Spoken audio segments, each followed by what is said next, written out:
Exam হলে আমার ওই সময়ের মধ্যে দক্ষতার সাথে এবং একটা ট্রায়ালেই যেন অঙ্কটা করতে পারি, তার জন্য বাসায় একটু বেশি প্র্যাকটিস করতে হবে।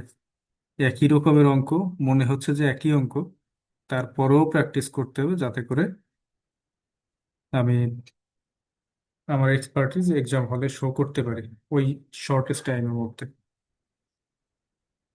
এর আগের ক্লাসে একটা কথা আহ, বলছিলাম, সেই কথাটা এখনো একটু বলা বা খুব রিলেভেন্ট মনে হয়।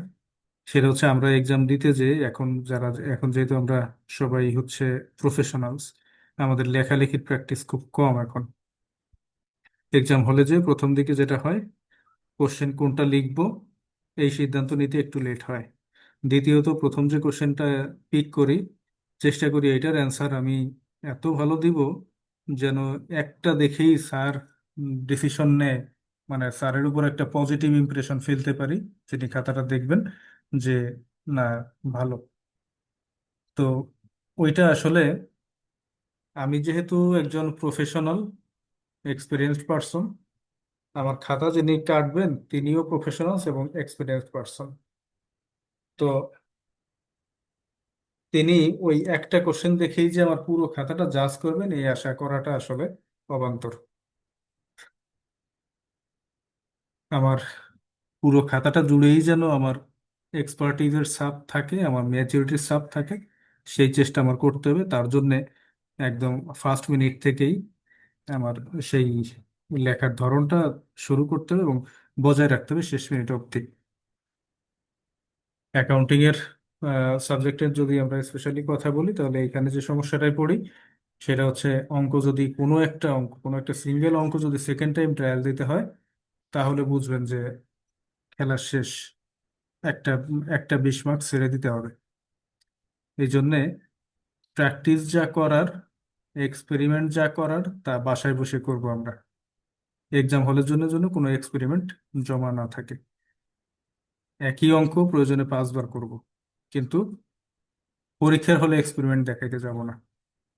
আপনাদের আজকে, গত রাতের কথা ছিল আজকে প্রিভিয়াসটা শেষ করা, মিন্স ওয়ার্কশিট অন্তত শেষ করে ফেলানো। আহ, করতে পারেন নাই বা শেষ হয় নাই বা কোনো প্রশ্ন আছে, এমন কোনো কথা থাকলে বলেন, না হলে আমরা পরবর্তী পার্টে চলে যাব।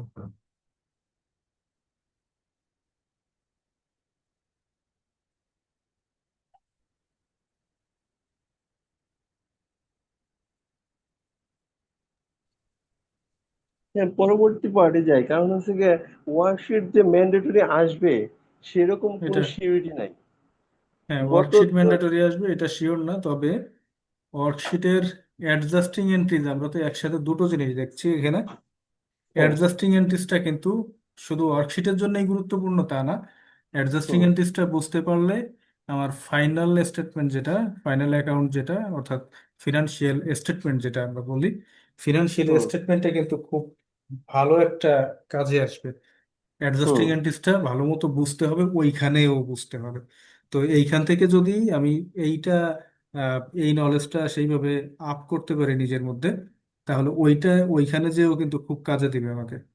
এই জন্যে হুম। ওয়ার্কশিটটাকে আমি আবারও আজকে ওপেন রাখছি, অ্যাডজাস্টিং এন্ট্রিজটাকেও অন্তত ফোকাস করার জন্য। আপনাদের অ্যাডজাস্টিং এন্ট্রিজের জন্য আমি আলাদা শুধু এক্সারসাইজ বেস কতগুলো ট্রানজেকশন দিব, জাস্ট জার্নাল করার জন্য অ্যাডজাস্টিং এন্ট্রিজ। দেখি কালকেই দিতে পারি কিনা। ওটা এখন মাথায় আসছে যে এটা দিলে এডিশনালি ভালো হবে।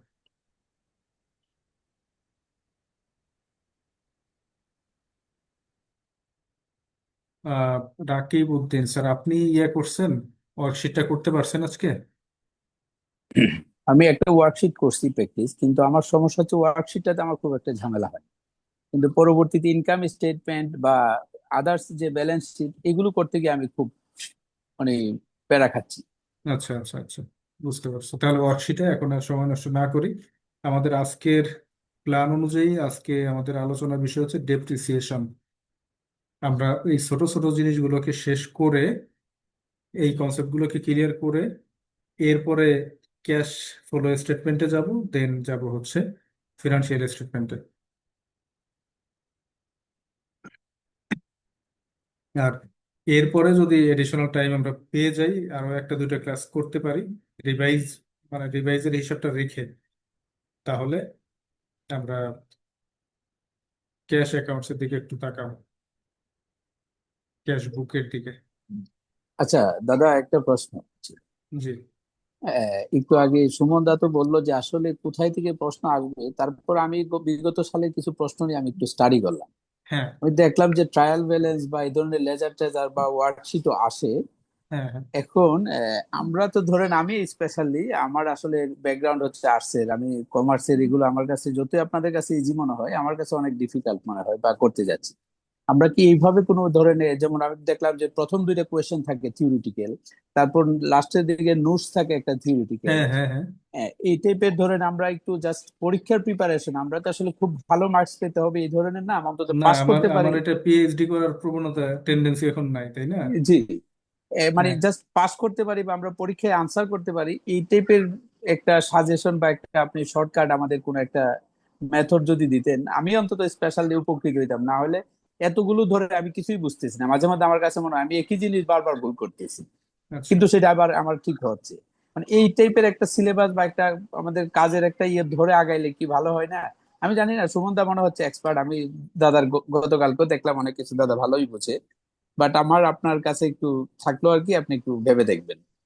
এটা আসলে আমি অলরেডি এটা নিয়ে কাজ করছি, মানে থিওরি পার্টটাকে অ্যাকাউন্টিং এ, যারা অন্ততপক্ষে অ্যাকাউন্টিং না করা পার্সন, যারা কমার্স ব্যাকগ্রাউন্ডের না, তাদের শুধুমাত্র ম্যাথ থেকে পাশ করার খুব কঠিন। থিওরি অ্যান্সার অবশ্যই অবশ্যই করতে হবে। মানে যারা, বললাম যে যারা অ্যাকাউন্টিং ব্যাকগ্রাউন্ডের না, এদের অ্যাকাউন্টিং পাশ করা শুধু ম্যাথ দিয়ে এটা খুবই কঠিন কাজ। কেন? কারণ হচ্ছে যে এক্সাম হলে আপনি কিন্তু 100% কনফিডেন্ট থাকতে পারবেন না যে আপনার অঙ্কটা হয়ে গেছে। একজন অ্যাকাউন্টিং জানা মানুষ সে ইয়ে করতে পারে যে আমি শুধু ম্যাথ দিয়েই শেষ করব, সে চাইলে করতে পারে। কিন্তু যারা অ্যাকাউন্টিং এর না, এনাদের ক্ষেত্রে শুধু ম্যাথ দিয়ে আহ, ভালো মার্কস নিয়ে আসা আসলেই চ্যালেঞ্জিং। তো এইটা থেকে আমি অলরেডি এটার উপরে কাজ করতেছি, আমি একটা সাজেশন প্রিপেয়ার করে এটার উপরে অ্যান্সার করতেছি অলরেডি। এটা আমি খুব শর্টেস্ট টাইমের মধ্যেই আপনাদের কাছে দেওয়ার চেষ্টা করতেছি। এখন আপনি আমাকে আরেকটা জিনিস একটু বলেন, আপনি অ্যান্সার বাংলায় করতে চান নাকি ইংরেজিতে? এখন আমি প্রশ্নটা স্টাডি করে আরেকটা জিনিস দেখলাম, প্রথম দুইটা কোয়েশ্চেন ঠিক আছে বাংলায়, বাট হুম। শর্ট নোটস গুলো যেগুলো প্রত্যেকটা ইংলিশে আসে। তার মানে এক- ইংলিশটা অ্যান্সার করাটা বেশি যুক্তিসঙ্গত, তাই না? আমার কাছে মনে হচ্ছে, কারণ শর্ট নোটস আমার তো ইংলিশেই করতে হবে।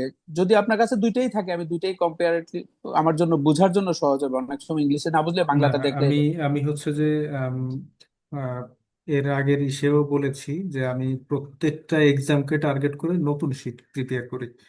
তো এইবারে আপনাদের ইসে দেখলাম বাংলা লেখার ইয়া বেশি, যদিও আমি শিট শুরু করতেছিলাম ইংলিশে, পরে বাংলায়ও একটুখানি আগাইছি। এখন দুটোই করতে যাওয়াটা আমার জন্য খুবই টাইম কনজিউমিং, এবং যে সময় আছে দুটোই একই সাথে প্রোভাইড করা আসলে জটিল হয়ে যাবে আমার জন্য।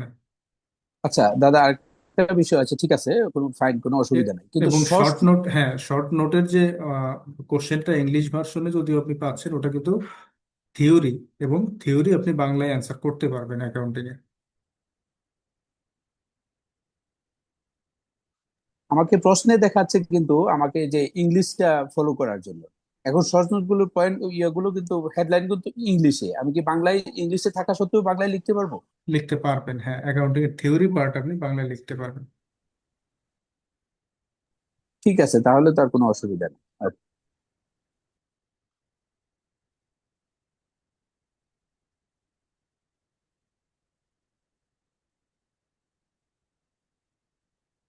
এইখানে আপনার জন্য যদি চ্যালেঞ্জ মনে করেন, সেটা সেই চ্যালেঞ্জের ব্যাপারটা হতে পারে এতটুকু যে অপারেটিং সাইকেল, এইটার বাংলাটা আমি কি লিখবো, এইটা আপনার জন্য চ্যালেঞ্জ হইতে পারে, তাই না? Right, intangible assets, right. এইটার বাংলা এক্সাক্ট বাংলা নামটা কি? আমার তো আবার আহ, নামটা, সঠিক নামটা লিখতে হবে বাংলায়। এটা একটা রাইট। চ্যালেঞ্জ হতে পারে। এবং আপনি যদি বাংলায় আমি লিখেন, বাংলার তাহলে পাশাপাশি ধরেন আপনার এই ইংলিশটাও দিয়ে কনফিউশন দিতে পারেন। আরেকভাবে দূর করা যায়। আমি শর্ট নোটগুলোর অ্যান্সার আপনাকে ইসে দিই, ইংলিশে দিই আমি। আচ্ছা দাঁড়ান, ইংলিশের ক্যান্ডিডেট তো পাওয়া যাচ্ছেই। দেখি আমি চেষ্টা করবো বোধটা দেওয়ার জন্য ঠিক আপনাদের আছে, থ্যাংক ইউ, দুই থ্যাংক দুই ইউ, পক্ষের জন্যই যেন কাজে আসে। Thank you, thank you. তাহলে এইখানে ওয়ার্কশিটে আর সময় না নেই, আমরা একটু ডেপ্রিসিয়েশনে যাই। ডেপ্রিসিয়েশনের পার্টটা যদিও রিসেন্ট এক্সামগুলোতে ফ্রিকোয়েন্টলি পাওয়া যায় নাই, কিন্তু এবারে আমার কেন যেন মনে হচ্ছে যে ডেপ্রিসিয়েশনের অঙ্ক একটা আসবে। লাস্ট সিলেবাসে ডেপ্রিসিয়েশনটাকে ওইভাবে হাইলাইট করা হয় নাই যতটা এইবারের সিলেবাসে হাইলাইট করা হয়েছে। তো কোশ্চেনটা নতুন সাবজেক্ট, নতুন করে সিলেবাস করা, তো সেইখানে হাইলাইটের যে জায়গাগুলো আছে বা যেগুলোকে বেশি ফোকাস পয়েন্ট মনে হয়, ইউনিক পয়েন্ট মনে হয়, সেগুলো থেকে কোশ্চেন আসার প্রবণতা বেশি থাকার কথা। তো সেই দৃষ্টিকোণ থেকে খুব জটিল কিচ্ছু না, বাট আমরা এখন আজকে শুধু একদিনের মধ্যে এটা শেষ করব। এটার জন্য এডিশনাল ক্লাসের মনে হয় না প্রয়োজন হবে।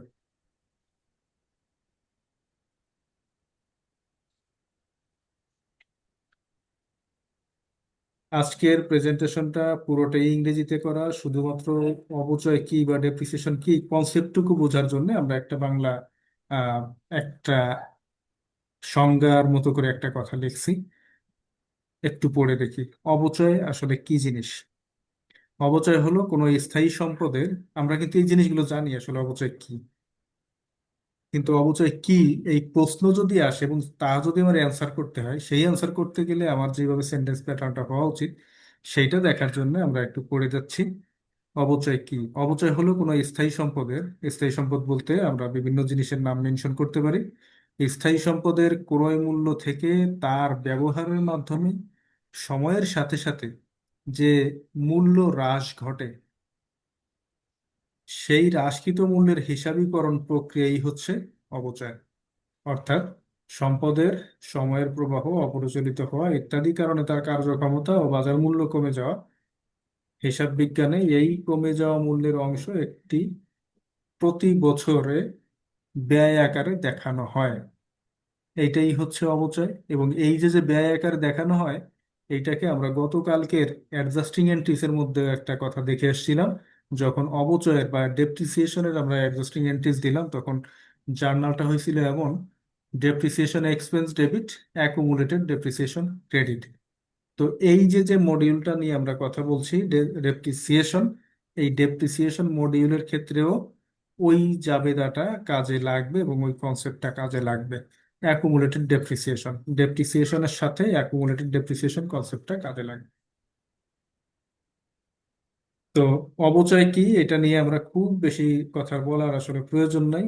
এই চ্যাপ্টারের বা এই অবচয়ের অঙ্ক করতে গেলে আমাকে কতগুলো ধারাবাহিক স্টেপ ফলো করে করতে হয়, এইটা আমি ধারাবাহিকভাবেই প্রেজেন্ট করেছি। এইভাবে না করলেও পারতাম, শুধু মুখে মুখে বলে গেলেও এই স্টেপগুলো বলেই আমরা আসলে অঙ্কটা করতাম।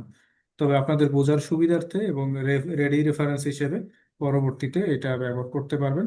তো সেই সুযোগ রাখার জন্য একটু ডিটেইলে ধাপগুলো মেনশন করা। স্টেপ ওয়ান হচ্ছে কি, আইডেন্টিফাই দ্য অ্যাসেটস কস্ট। আমরা যে অ্যাসেটস এর অবচয় বের করব বা ডেপ্রিসিয়েশন বের করব, ওইটার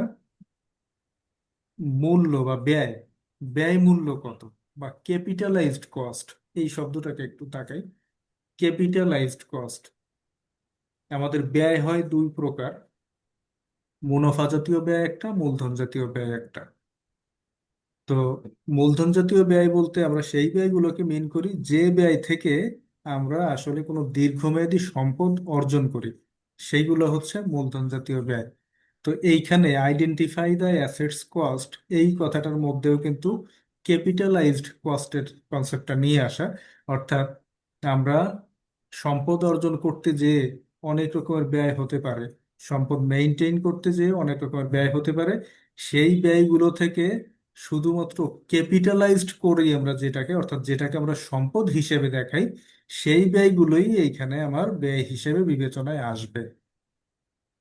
তো এরকম ব্যয় কি কি আছে, একটা টেবিল দেওয়া আছে, টেবিলের দিকে একটু তাকাই। প্রথমত হচ্ছে যে সম্পদের কাজ করতেছি তার পারচেস প্রাইস, তার ক্রয় মূল্য। আমরা একটা এক্সাম্পল নেই। আমরা আমাদের একটা ক্লায়েন্ট, কোনো একটা গার্মেন্টস ফ্যাক্টরি, তারা একটা মেশিন কিনবে, মেশিনটা ইতালিতে বানানো। আমরা এই এক্সাম্পলটাকে নিয়ে আজকে পুরো জিনিসটা বুঝবো। ইতালিতে মেশিন বানানো, ইতালি থেকে বাংলাদেশে আসবে। আমরা যে এলসিটা পাঠাইছি, এই এলসিতে যে মূল্য দেওয়া, এটা হচ্ছে ওই পণ্যের মূল্য। যদি ইনকোটার্ম অনুযায়ী সেটা সিএফআর হয়, হয়তো ওর সাথে ফ্রেট অ্যাড করা আছে। আমরা ধরে নিচ্ছি যে ওটা এফওবি বেসিসে। তাহলে ওই যে যে এলসির অ্যামাউন্টটা আছে, এলসির অ্যামাউন্টটা হচ্ছে শুধুমাত্র purchase price of the machinery. তাহলে ওইটার মেশিনারির ব্যয়টা হচ্ছে এটা, মূল্যটা, ক্রয় মূল্য যেটা, সেটা এটা। এর সাথে কি কি জিনিস যোগ হতে পারে? অনেক রকমের ব্যয় হতে পারে, কিন্তু ক্যাপিটালাইজড কস্ট বলবো যেগুলোকে, সেরকম কি কি নাম পেতে পারি আমরা একটু পড়ি। ওই মেশিনারিটা বাংলাদেশে আনতে ইম্পোর্ট ডিউটি লাগবে। এই ইম্পোর্ট ডিউটিটাও মেশিনের ব্যয়ের সাথে অন্তর্ভুক্ত হবে, অর্থাৎ ইম্পোর্ট ডিউটিটাও ক্যাপিটালাইজড কস্ট।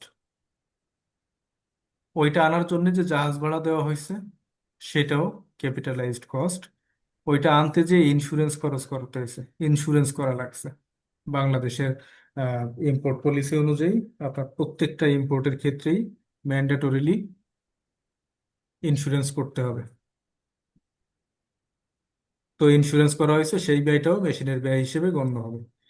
ওই মেশিনটা আনার পরে এটাকে কাজে লাগানোর জন্য ইনস্টল করতে হবে, অর্থাৎ আমার প্রিমিসেসের মধ্যে যথাযথভাবে ওরে বসাইতে হবে। সেই বসানোর ব্যয়টাও ক্যাপিটালাইজড কস্ট। এরপরে হচ্ছে প্রফেশনালস ফিস।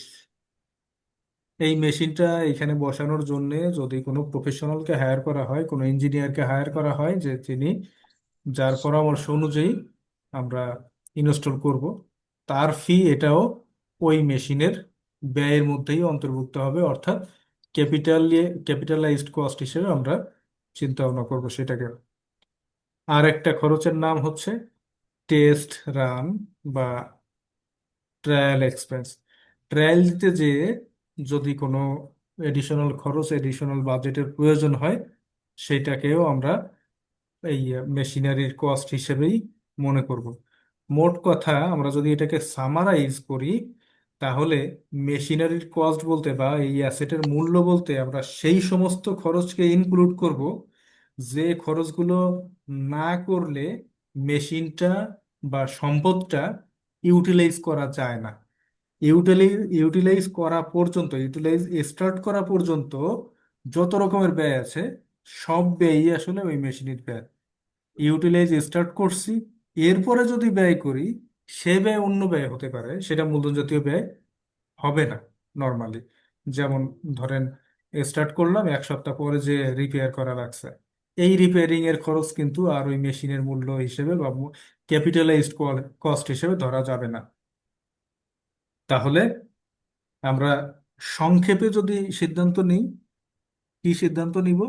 ক্যাপিটালাইজড কস্ট বলতে বা ডেপ্রিসিয়েবল ভ্যালু যদি আমরা বলি, যে মূল্যের উপরে ডেপ্রিসিয়েশন ধরা যেতে পারে, সেই মূল্যের কথা যদি বলি, তাহলে ওই মেশিনটা বা ওই সম্পদটা যে উদ্দেশ্যে আনা, যে কাজের উদ্দেশ্যে আনা, সেই কাজে নেওয়া পর্যন্ত, সেই কাজ বা সেই উদ্দেশ্যে ইউটিলাইজ করা পর্যন্ত যত রকমের খরচ আছে, সমস্ত খরচই হচ্ছে ওইটার ক্যাপিটালাইজড কস্ট। তাহলে অ্যাসেটের অ্যাসেটসের কস্ট যেটা, এটা হচ্ছে জাস্ট বেসিক খরচগুলা। এই খরচের থেকে মাইনাস করার মতো দুইটা বিষয় থাকে। একটা হচ্ছে ট্রেড ডিসকাউন্ট। ওইটা কিনছিলাম, যদি ওর উপর ট্রেড ডিসকাউন্ট পাই, অর্থাৎ কারবারি বাট্টা যদি পাই, এটা শুধু লেখার উদ্দেশ্যেই লেখা। এখনো পর্যন্ত কারবারি বাট্টাওয়ালা কোনো এক্সাম্পল আমি দেখি নাই। যদিও বললাম যে আমরা শেখানোর সময় এই কথাগুলোকে লিখি। ট্রেড ডিসকাউন্ট যদি থাকে বা এনি কাইন্ড অফ রিবেট যদি থাকে তাহলে সেই রিবেটটা মাইনাস হবে মূল্য থেকে। আর হচ্ছে সাবসিডি অর গভর্নমেন্ট গ্রান্ট, যদি সরকার কোনো অনুদান দিয়ে থাকে ওই ধরনের ইন্ডাস্ট্রির জন্য, যে ইন্ডাস্ট্রির জন্য মেশিনটা আনা হয়েছে, তো সেইটাও এই মেশিন থেকে মাইনাস করে এই মেশিনের ক্যাপিটালাইজড কস্ট, যেটার উপরে আসলে অবচয় বাকি ক্যালকুলেশন আমরা করব, সেই মূল্যটা বের করতে পারি। তাহলে আমার সামনে যে উদ্দীপকটা, যে কোশ্চেনটা দেওয়া থাকবে, সেই কোশ্চেন থেকে আমার প্রথমেই ফাইন্ড আউট করতে হবে আমার ওই সম্পদের ক্যাপিটালাইজড কস্ট কত। প্রথম ধাপ শেষ করলাম। আমরা যতটা ব্যাখ্যা সমেতভাবে এটাকে দেখছি, অঙ্কে কিন্তু অত ব্যাখ্যার প্রয়োজন হবে না, দেখবেন যে মোস্টলি নামগুলো মেনশন করা আছে, কষ্ট পেতে হবে না এটা বের করার জন্য। দ্বিতীয় step, determine the useful life. আমাদের কোশ্চেনে এই কথাটা দেওয়া থাকবে যে ইউজফুল লাইফ কত। এই ইউজফুল লাইফ কত বছর ব্যবহার করা যাবে এই বিষয়টা প্রশ্নের মধ্যেই দেওয়া থাকবে। এটা আমরা খুঁজে নিব, প্রশ্নের মধ্যে স্পষ্ট থাকবে, আলাদা করে কোনো ক্যালকুলেশনের প্রয়োজন এখানে নাই। Third step, estimate the residual বা সেলভেজ ভ্যালু। যদি কোনো ভগ্নাবশেষ মূল্য থাকে সেটা এস্টিমেট করা। এই এস্টিমেশনের কাজটাও আমাদের করতে হবে না, এটা প্রশ্নের মধ্যে দেওয়া থাকবে। Step 4, compute the depreciable amount. একটা ফর্মুলা দেওয়া আছে, ডেপ্রিসিয়েবল অ্যামাউন্ট বা ডেপ্রিসিয়েবল ভ্যালু, এটার একটা ফর্মুলা দেওয়া আছে, দেখেন।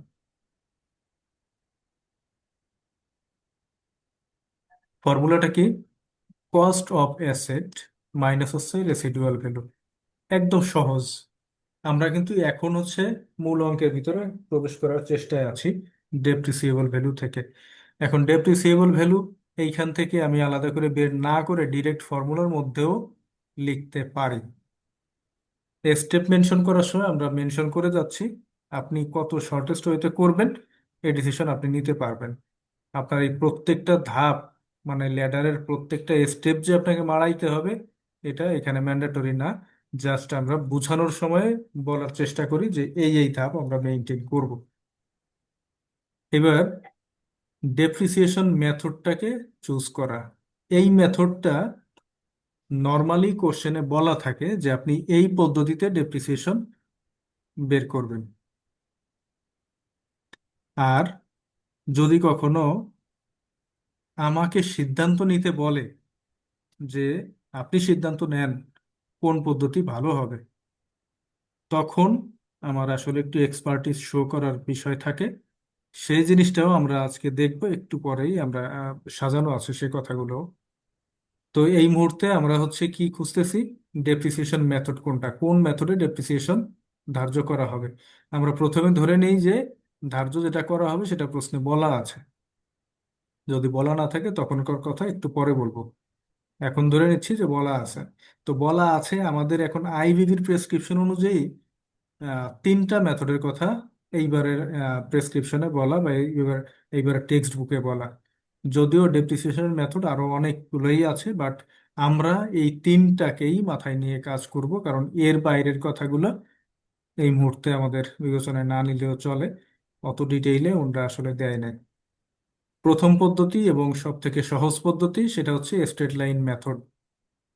একটা ছোট একটা সূত্র দেওয়া আছে, depreciation per year equal to cost minus residual value divided by expected useful life. আরও যদি সংক্ষেপে লেখেন নিচে লিখতে পারেন ইয়ার্স, শুধু ইয়ার্স শব্দটা। এইখানে কস্ট কোনটা, যেটা আমরা স্টেপ 1-এ ছক থেকে বের করছি, সেটা হচ্ছে cost, minus residual value. Residual ভ্যালুটা প্রশ্নে দেওয়া থাকবে, সেই ভ্যালুটাই রেসিডুয়াল ভ্যালু আমরা এখানে বসাবো সূত্রের মধ্যে। এক্সপেক্টেড ইউজফুল লাইফ, আমাদের স্টেপের একটা স্টেপের মধ্যে বলা আছে যে এস্টিমেট লাইফ, এস্টিমেশন করা লাইফের। আমরা বলেছিলাম যে কোশ্চেনের মধ্যেই এস্টিমেশনটাও দেওয়া থাকবে, লাইফ স্পান কত দিনের। তো জাস্ট এই ভ্যালুগুলো আমি এই সূত্রের মধ্যে বসাই দিব। ক্যালকুলেটর প্রথমে বিয়োগ করে পরে ভাগ দিব, যা উত্তর আসে সেটাই হচ্ছে স্ট্রেট লাইন বেসিসের অবচয়। এবং স্ট্রেট লাইনের ক্ষেত্রে যদি 5 বছরের অবচয় বের করতে বলে 5 বছরেই সমান অবচয় থাকবে, 10 বছরে করবে 10 বছরেই সমান অবচয় থাকবে, অর্থাৎ এই ফর্মুলা থেকে যে অবচয়ের উত্তরটা বের হবে সেটাই আমার অবচয় যত বছরের বলুক। এটা হচ্ছে স্ট্রেট লাইন মেথড। সূত্রটা একদম মুখস্থ করে ফেলেন। Depreciation per year under straight line method equal to cost minus residual value divided by expected useful life. দ্বিতীয় যে পদ্ধতির কথা আইবিবির বইতে রেফার করা, সেটা হচ্ছে ডেক্লাইনিং ব্যালেন্স বা রিটেন ডাউন ভ্যালু মেথড।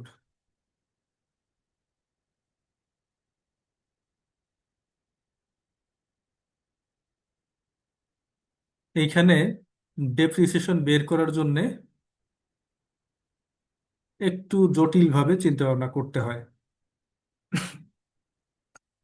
সূত্রটা সহজ, ক্যালকুলেশনটা একটু ক্ষেত্র বিশেষে জটিল হতে পারে।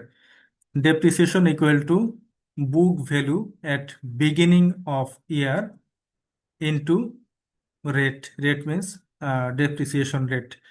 এখন খেয়াল করার মতো বিষয়, book value at beginning of the year, বছরের শুরুতে বহিমূল্য যা আছে তার সাথে পার্সেন্টেজটা গুণ হবে। যদি 5 বছরে করতে বলে তাহলে এই সূত্র 5 বার হবে। যেহেতু 5 বছরের প্রত্যেক বছরে বুক ভ্যালুটা ভিন্ন হবে, তাহলে 5 বছরের জন্যই ফর্মুলা ইউজ করব, ফর্মুলার উত্তরও ভিন্ন উত্তর আসবে 5 বছরের জন্য। একটা নোট আছে, একটু দেখি। ক্যালকুলেশন অফ ডেক্লাইনিং রেট, এই যে যে রেটটা বলা, এই রেটটা আমার ক্যালকুলেশন করা লাগতে পারে। ডেক্লাইনিং মেথডে মোস্টলি রেট দেওয়া থাকে না, ওই রেটটা আমার ক্যালকুলেশন করে নিতে হয়। তো সেই ক্যালকুলেশনটা কিভাবে করব? এখানে কয়েকটা পদ্ধতির কথা বলা থাকে, মানে ডেক্লাইনিং মেথডের রেট বের করার জন্য, বা ডেক্লাইনিং মেথড বলতে আসলে দুইটা পদ্ধতি আছে অ্যাকচুয়ালি। এই দুইটা পদ্ধতির মধ্য থেকে একটা পদ্ধতি আমার ইউজ করতে হবে। যদি কোনো কিছু না বলে যে আপনি এই দুইটার কোনটা ইউজ করবেন, তাহলে ইউজ করব ডাবল ডেক্লাইনিং মেথড। এইটা হচ্ছে মোর ইফিশিয়েন্ট।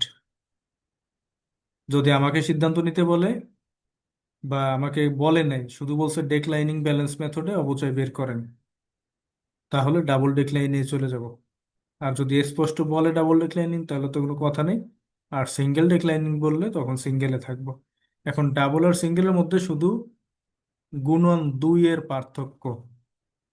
রেট বের করবো একইভাবে ডাবল ডেক্লাইনিং এ, সিঙ্গেল ডেক্লাইনিং এর রেটের সাথে শুধুমাত্র 2 গুণ করব, তাতেই ডাবল ডেক্লাইনিং রেট বের হবে। যাই হোক, ডাবল ডেক্লাইনিং রেট ক্যালকুলেশন, আমরা একটু আগেই বলছি যে ডাবল ডেক্লাইনিং আর সিঙ্গেল ডেক্লাইনিং এর মধ্যে পার্থক্য হচ্ছে গুণন 2 এর। সিঙ্গেল ডেক্লাইনিং হলে গুণন 2 দিব না, ডাবল ডেক্লাইনিং এ গুণন 2 দিব। এই হচ্ছে কথা।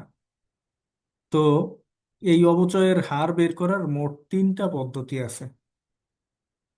প্রথম পদ্ধতিটা সবচাইতে সহজ। 1 ভাগ প্রশ্নে যে বছরটা দেওয়া আছে, এস্টিমেটেড লাইফ, ওই বছর দ্বারা ভাগ, গুণন পার্সেন্টেজ চিহ্ন আনার জন্য 100 বা রেট বের করার জন্য 100, আর ডাবল ডিক্লাইনিং করার জন্য গুণন হচ্ছে 2। একদম সহজ সূত্র। Declining depreciation rate equal to one by expected useful life অথবা ইয়ার্স ইন্টু হচ্ছে 100 ইন্টু হচ্ছে 2। ডাবল ডিক্লাইনিং বের হলো। আর যদি শুধু ডিক্লাইনিং করি তাহলে ইন্টু 2টা দরকার নাই। দ্বিতীয় আর একটা সূত্র হচ্ছে declining rate equal two depreciation divided cost of asset. এখন এই ডেপ্রিসিয়েশনটা কোন ডেপ্রিসিয়েশন? এই ডেপ্রিসিয়েশনটা হবে তখন স্ট্রেট লাইনের ডেপ্রিসিয়েশন। স্ট্রেট লাইন বেসিসে আমি অবচয় একটা ক্যালকুলেশন করে ফেলছি, ওই অবচয়ের টাকাটা এখানে বসাবো। ওই স্ট্রেট লাইন করতে যে কস্ট অফ অ্যাসেট দরকার হয়েছে, সেই কস্ট অফ অ্যাসেটটা নিচে দিব, গুণন 100, ডাবল ডিক্লাইনিং করার জন্য গুণন 2। আর এটা হচ্ছে আর একটা পদ্ধতি,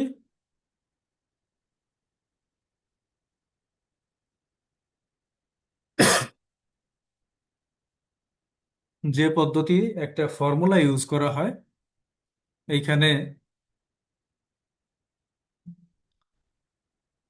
এক আমরা বলবো ফর্মুলার এক, এস হচ্ছে সেলভেজ ভ্যালু বা রেসিডুয়াল ভ্যালু, সি হচ্ছে কস্ট, এর পাওয়ার হবে শুধু এতটুকুর পাওয়ার হবে অন বাই এন। এই এন মিনস হচ্ছে কত বছর, সেই ইয়ারটা। এখন একটা প্রশ্ন জাগতে পারে যে ডাবল ডিক্লাইনিং রেট বের করতে আমি কোন সূত্রটা প্রয়োগ করব। এইখানে সবচাইতে ইফেক্টিভ পদ্ধতি হচ্ছে 3 নাম্বার, সবচাইতে ইফেক্টিভ। আর যদি স্ট্রেট লাইন অবচয় বের করা লাগে বা দেওয়া থাকে তাহলে 2 নাম্বার প্রয়োগ করতে পারি। আর সবচাইতে সহজ পদ্ধতি হচ্ছে 1 নাম্বার। ডিসিশন আপনি নিতে পারেন, যে কোনোটা দিয়ে করবেন, উত্তর ভিন্ন হবে, বাট মার্কস দিতে হবে। উত্তর ভিন্ন হবে এই কারণে যে এখানে ফ্র্যাকশনের কিছু ইয়া থাকবে, পার্থক্য থাকবে প্রত্যেকটা সূত্রে। যদিও মনে হচ্ছে যে একই উত্তর হওয়া উচিত ছিল, কিন্তু আসলে হবে না। তিনটারই একই অঙ্কের জন্য 3টা সূত্র প্রয়োগ করবেন, 3 রকমের উত্তর পেতে পারেন, কিন্তু তিনোটাই উত্তরই অ্যাকসেপ্টেবল। এখন একটা টেবিল দিকে তাকাই আমরা। এটা হচ্ছে ডেপ্রিসিয়েশন শিডিউল। আমরা যারা অ্যামোর্টাইজেশন শিডিউল চিনি বা লোন অ্যামোর্টাইজেশন শিডিউল, এক্সেলে আপনি চাইলে একটা অ্যামোর্টাইজেশন শিডিউল বের করতে পারেন। ওইখানের যে ফর্মুলা, এই ডেপ্রিসিয়েশন শিডিউলেরও সেম ফর্মুলা, সেম ওয়েতে ডেপ্রিসিয়েশন শিডিউল বের করতে হয়। যদি ডেক্লাইনিং ব্যালেন্স মেথডে বা ডাবল ডেক্লাইনিং ব্যালেন্স মেথডে অঙ্ক করতে হয়, তাহলে অন্যান্য বছরের প্রথম বছর বাদে অন্য যে কোনো বছরের অবচয় যদি বের করতে বলে, এই শিডিউল থেকে বের করা সব থেকে সহজ। শিডিউল করে বের করাটা সব থেকে সহজ। শিডিউল ছাড়াও বের করা যায়, শিডিউলের ক্যালকুলেশনটা তখন অন্যভাবে করতে হবে আর কি। মানে শিডিউলে যে ক্যালকুলেশন সেই ক্যালকুলেশনই আমরা করব, বাট শিডিউলের মধ্যে না, বাইরে করব। তো শিডিউল দিয়ে করাটা বা ক্ষেত্র বিশেষে প্রশ্নে ডিরেক্ট বলেই দিবে আপনাকে যে আপনি ডেপ্রিসিয়েশন শিডিউল তৈরি করেন। তো সেই উদ্দেশ্যে এইটা রাখা ডেপ্রিসিয়েশন শিডিউল। ডেপ্রিসিয়েশন শিডিউলের মধ্যে আমরা মোট 5টা কলাম পাই। প্রথমটা হচ্ছে বছরের জন্য, বছর যদি সাল দেওয়া থাকে 2012, 13, 14, 15, যত বছর দেওয়া আছে ততটা। ওপেনিং ব্যালেন্স, প্রথম বছরে ব্যয় মূল্য,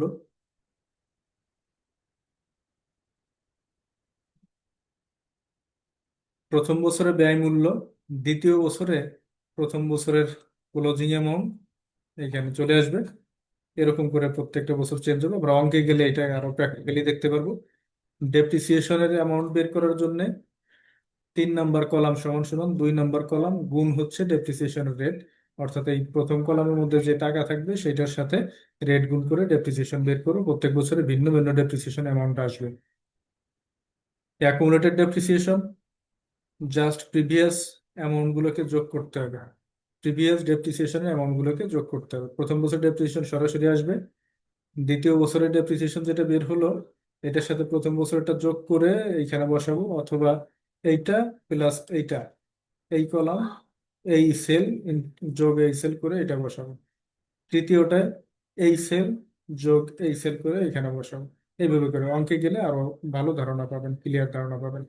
আর ক্লোজিং ব্যালেন্স হবে কি, 5 নাম্বার কলাম ইকুয়াল টু হচ্ছে 2 number column minus 3 number column. 2 number opening balance minus হচ্ছে 3 নাম্বার কলাম কি ডেপ্রিসিয়েশন, এটা মাইনাস করবো, এটা বের হয়ে যাবে। আইবিপি প্রেসক্রিপশনের থার্ড যে method for calculation of depreciation, সেই মেথডটা হচ্ছে ইউনিট অফ অ্যাক্টিভিটি মেথড। এই ইউনিট অফ অ্যাক্টিভিটি মেথডটা বেশ বিস্তৃত। এটা আহ, যদি আমরা 2টা এক্সাম্পল বলি তাহলে বুঝতে পারবেন যেটা কতটা বিস্তৃত এতে ভাবা যায়। একটা গাড়ি কত কিলোমিটার যায়, একটা গাড়ি কত কিলোমিটার রান করতে পারে, তাহলে এইখানে ওই গাড়ির ক্ষেত্রে activity of units of activity হচ্ছে কিলোমিটার। আবার যদি বলি, আরেকটা এক্সাম্পল নেই, আমরা একটা গার্মেন্টস ফ্যাক্টরির একটা বয়লার মেশিনের কথা যদি বলি, তাহলে ওই বয়লার মেশিনটা কত ইউনিট ওয়াশ করতে পারে, এইটা দিয়ে ওর প্রোডাক্টিভিটি বা ওর লাইফ স্পানে লাইফ টাইমে মোট কত ইউনিট প্রডিউস করতে পারে, ওয়াশ করতে পারে, সেটা বের করবে। তাহলে গাড়ির যে ইউনিট অফ অ্যাক্টিভিটি আর বয়লার মেশিনের বা অন্য কোনো মেশিনের বা একটা প্লাস্টিকের বালতি বানানো মেশিনের যদি কথা বলি, কতগুলো বালতি বানাইতে পারে, এইটার যে ইউনিট এটা ভিন্ন। তো এই দৃষ্টিকোণ থেকে হচ্ছে ইউনিট অফ অ্যাক্টিভিটি মেথডটা একটু ওয়াইড। আমার যে অঙ্কে করতে বলছে ওই অঙ্কে ইউনিট যা বলা আছে সেইটাকে নিয়ে আমার কাজ করতে হবে। সূত্রটা কি? সূত্রটা খানিকটা ওই স্ট্রেট লাইনের মতো। Cost of the asset minus হচ্ছে সেলভেজ ভ্যালু। এটা আমার স্ট্রেট লাইনেও ছিল, ডিভাইডেড স্ট্রেট লাইনে ছিল এস্টিমেটেড ইয়ার, আর এইখানে ডিভাইডেড করতেছি টোটাল এস্টিমেটেড অ্যাক্টিভিটি, অর্থাৎ লাইফ টাইমে মোট কত কিলোমিটার চলে, লাইফ টাইমে মোট কত একক উৎপাদন করে, লাইফ টাইমে মোট কতটা বালতি বানায়, সেটা হচ্ছে টোটাল এস্টিমেটেড অ্যাক্টিভিটি। গুণন করব কি, যে বছরের অবচয় বের করতে বলছে সেই বছরের প্রোডাকশন বা সেই বছরের অ্যাক্টিভিটি ইউনিট, এটা গুণ করব, এখান থেকে আমি পেয়ে যাব ইউনিটস অফ অ্যাক্টিভিটি মেথডের ডেপ্রিসিয়েশনের অ্যামাউন্ট। এবার এখন পর্যন্ত যত ক্যালকুলেশন করার করা শেষ। ডেপ্রিসিয়েশন কনসেপ্ট থেকে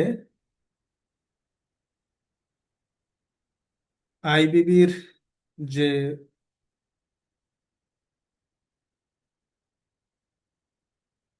টেক্সট বুকে যতটুকু দেওয়া সেটা জাস্ট ম্যাথমেটিক্যাল ক্যালকুলেশন।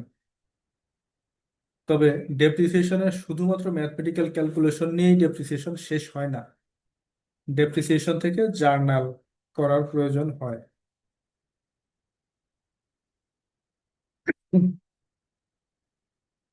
ডেপ্রিসিয়েশন থেকে জার্নাল করার প্রয়োজন হয়, আমরা এক পলকে একটু দেখে যাই। এই জার্নালগুলো আমাদের পরিচিত, কারণ গত ক্লাসে আমরা এর সবকটা জার্নালই দেখছি। শুধু ডেপ্রিসিয়েশনের জন্য জাবেদা হয় কি, এটা এখানে প্রথমে একটা জাবেদা দেখি, এটা সাধারণ জাবেদা। সেটা হচ্ছে যে সম্পদের কাজ করতে বলছে ওই সম্পদের ক্রয়ের জন্য যদি জার্নাল করতে হয়, সেই জার্নালটা আমরা জানি জেনারেল জার্নাল যা হয়, যা আসে তা ডেবিট, যা যায় তা ক্রেডিট। অথবা সম্পদ আসতেছে, সম্পদ বাড়লো, সম্পদ ডেবিট, যে সম্পদ আসছে সেই সম্পদ। নেমড অ্যাসেট মানে হচ্ছে যদি ফার্নিচার আসে তাহলে ফার্নিচার, যদি মেশিনারি আসে তাহলে মেশিনারি, যদি বিল্ডিং আসে তাহলে বিল্ডিং, মানে যে সম্পদ আসবে সেই সম্পদের নাম ডেবিট। আর ওইটার জন্য আমি যা দিচ্ছি, ক্যাশ দিলে ক্যাশ ক্রেডিট, ব্যাংকের মাধ্যমে পরিশোধ করলে ব্যাংক ক্রেডিট, যদি বাকিতে পরিশোধ থাকে অর্থাৎ বাকিতে থাকে তাহলে অ্যাকাউন্টস পেয়েবল ক্রেডিট হতে পারে, যদিও সম্পদ কেনার ক্ষেত্রে বাকি ট্রানজাকশন খুব একটা দেখা যায় না। এবার হচ্ছে অবচয়, যেটা ক্যালকুলেশন করছি এতক্ষণ উপরে আমরা, সেটার জাবেদা। সেটার জাবেদা কি হয়, depreciation expense debit, accumulated depreciation credit. Accumulated depreciation named asset কেন বলা, যে সম্পদের অবচয় করতেছি সেই সম্পদের নামটা ডান পাশে লিখে রাখতে হয়, কারণ প্রতিষ্ঠানে 5 রকমের সম্পদ থাকতে পারে, 5 রকমের অবচয় ধার্য করা হয়, 5 রকমেরই অ্যাকুমুলেটেড ডেপ্রিসিয়েশন হয়, এবং 5 রকমের সেপারেট অ্যাকাউন্টস মেনটেন করতে হবে। সো এই পারপাস থেকেই আসলে অ্যাকুমুলেটেড ডেপ্রিসিয়েশনের জন্য সম্পদের নাম মেনশন করা বাধ্যতামূলক। অবচয় নির্ধারণ করা শেষ। যদি কোনো কারণে আমার অঙ্কের মধ্যে থাকে যে পুরনো একটা সম্পদ বিক্রি করা হয়েছে, একটা মেশিনারি কিনতে মানে ব্যবহার করতে করতে সেটা মনে হয়েছে যে এখন এটার প্রোডাক্টিভিটি নাই, বা যে কোনো কারণে ওটাকে বিক্রি করে দিব, এরকম যদি হয় সেইটার জন্য এই একটা যাবে।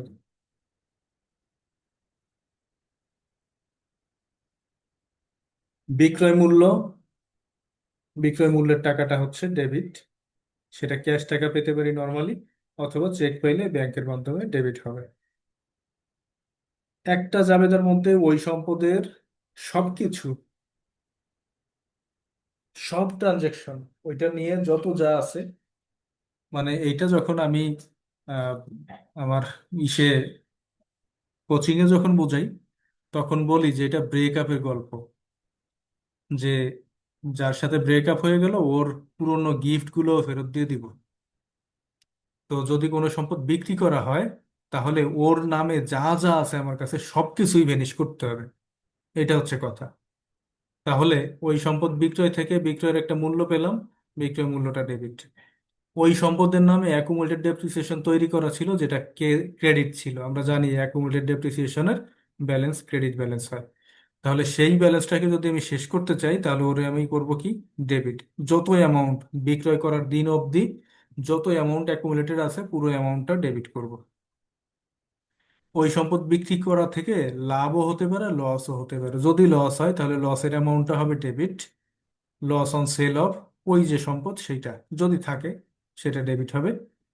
আর ক্রেডিট হবে কি, ওই সম্পদের টোটাল যে কস্ট অ্যামাউন্ট ছিল আমার বইতে, সেই কস্ট অ্যামাউন্ট পুরোটা হচ্ছে ক্রেডিট হবে।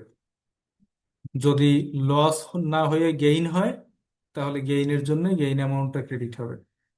এইটা হচ্ছে যদি কোনো সম্পদ আমার যে অঙ্ক দেওয়া আছে ওই অঙ্কের মধ্যে বলে যে অমুক সম্পদটা বিক্রি করে দেওয়া হয়েছে, তবে এইটা করার প্রয়োজন হতে পারে এবং এর জন্য ক্যালকুলেশনও লাগতে পারে। সেই ক্যালকুলেশনটা আমরা প্রশ্ন করলে তখন যেয়ে দেখব। এই কাজটা আমরা গতকালকে পুরোপুরিভাবে করছি, ক্লোজিং এন্ট্রিজ। দাদা আমার একটু কোয়েশ্চেন ছিল। কিছু বললেন? জি জি। আচ্ছা, একটু আগে যেটা করলেন এখানে দুইটা জিনিস দেখাচ্ছেন, একটা হচ্ছে লসও হইতে পারে আবার গেইনও হইতে পারে।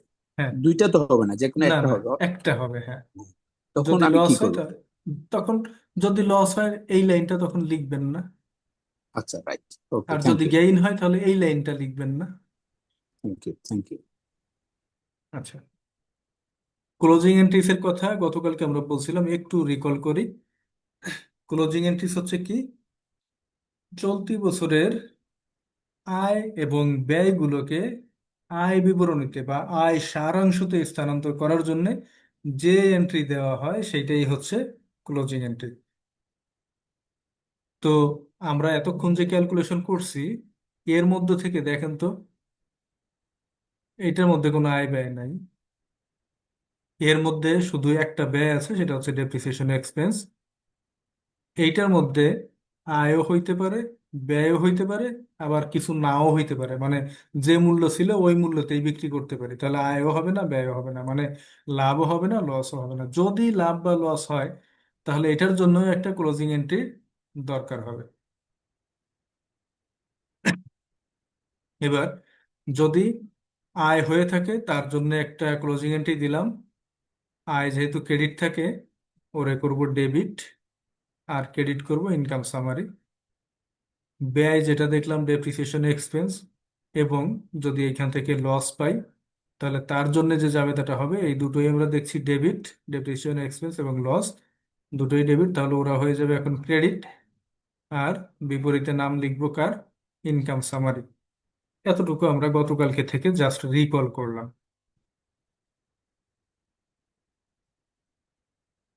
এখন একটা প্র্যাকটিক্যাল অঙ্কের মধ্যে চলে যাই। আমি যদিও এই শীটটা টোটালটা, মানে যতগুলো অঙ্ক আমার টার্গেট আছে আপনাদের প্রোভাইড করা, সবটা দিতে পারি নাই। আমরা একটা অঙ্ক এখন বুঝি, শীটটা প্রোভাইড করতে আমি আরো কিছু অঙ্ক অ্যাড করে দেন প্রোভাইড করব। আমরা যে অঙ্কটা এখানে দেখছি, একটু পুরো পুরো জিনিসটা ইনস্ট্রাকশনস বাদে শুধু মূল বডিটা পড়ি।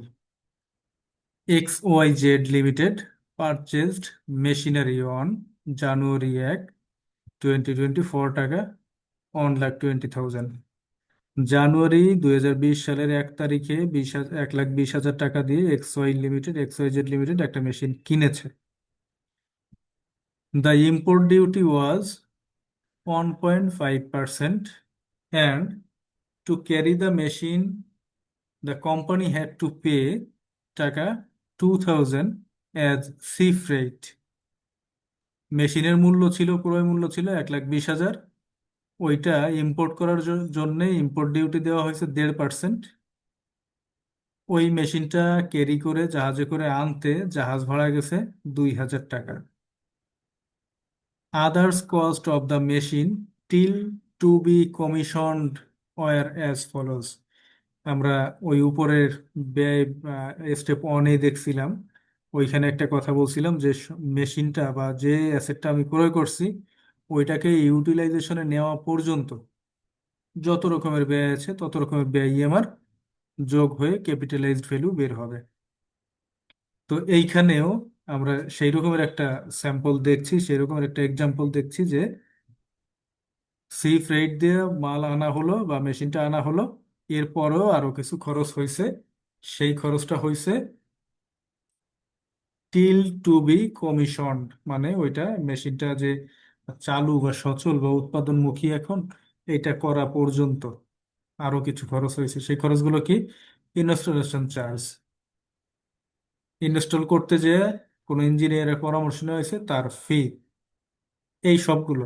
তাহলে এখন পর্যন্ত খরচ পাইলাম কয়টা? একটা, দুইটা, তিনটা, চারটা, পাঁচটা। এই 5 প্রকারের খরচই আমার এই মেশিনের ক্যাপিটালাইজড ভ্যালু বা ক্যাপিটালাইজড কস্ট। এই 5 প্রকারের খরচ যোগ করেই হচ্ছে আমি এই মেশিনের ব্যয় পাবো। বাকি অংশ পড়ি। The company initially estimated that the machine would have a useful life of 5 years and a salvage value টাকা 20,000। তাহলে আমরা কতগুলো স্টেপে বলে আসছিলাম যে আমার লাইফ টাইম সেটাকে এস্টিমেট করার প্রয়োজন আছে, সেলভেজ ভ্যালু এস্টিমেট করার প্রয়োজন আছে। তো সেই এস্টিমেশন গুলো আসলে আমার আলাদা করে করতে হচ্ছে না, এটা প্রশ্নের মধ্যে দেওয়া থাকবে, আমরা আগেই জেনে এসেছি। এবার রিকোয়ারমেন্টের দিকে চাই। প্রথম রিকোয়ারমেন্ট হচ্ছে কি? Calculate depreciation using straight line method. দ্বিতীয় requirement, calculate depreciation rate and prepare a depreciation schedule for 5 years। তৃতীয়, express your opinion which method is more appropriate in this case.